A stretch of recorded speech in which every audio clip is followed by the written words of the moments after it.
wabarakatuh.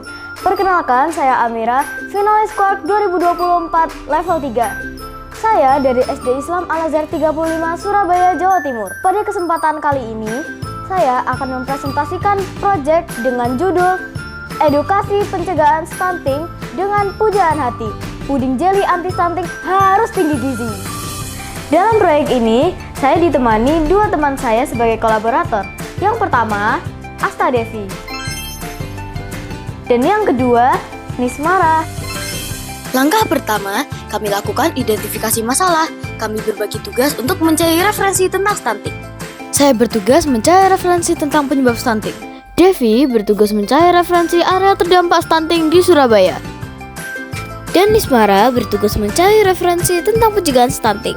Stunting adalah kondisi di mana tinggi badan anak menurut usia di bawah garis merah -2 SD pada kurva pertumbuhan WHO. Menurut survei status gizi Indonesia, prevalensi stunting di Surabaya hanya sekitar 1,6% saja di 2023. Akan tetapi, pemerintah kota Surabaya menargetkan zero stunting di 2024. Stunting sendiri disebabkan oleh beberapa faktor, dan yang menjadi fokus kami adalah kurangnya pengetahuan ibu terhadap nutrisi dan pengolahannya. Dari beberapa sumber referensi untuk pencegahan stunting, kami memutuskan untuk membuat proyek edukasi gizi berupa penyuluhan dan pelatihan pembuatan puding jeli kelor.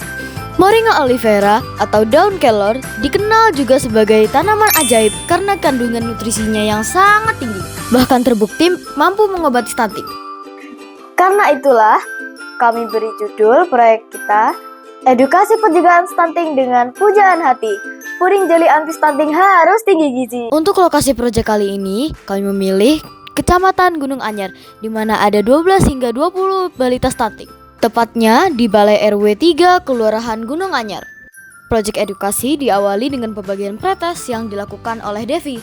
Kemudian dilanjutkan dengan pemberian materi oleh saya sendiri. Dan dilanjutkan dengan pelatihan demo pembuatan puding kelor oleh Nismara. Setelah itu pengerjaan post-test dan pembagian puding jeli pujaan hati, serta pembagian souvenir dan konsumsi. Rangkaian acara ini ditutup dengan foto bersama balita stunting dan peserta. Zero stunting dengan pujaan hati.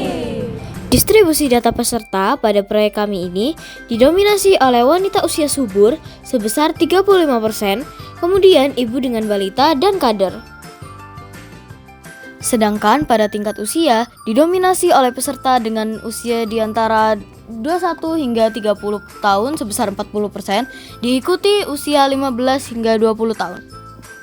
Hasil nilai pretest dan post-test menunjukkan adanya peningkatan yang cukup signifikan dari 4,7 rata-rata jawaban benar menjadi 8,3 saat post-test. Sehingga bisa disimpulkan bahwa proyek ini berdampak positif pada tingkat pengetahuan ibu ataupun calon ibu. Stunting merupakan permasalahan global yang harus kita atasi bersama. Program edukasi seperti pada proyek kami ini harus bisa berkelanjutan dan jangan sampai berhenti hanya di sini saja.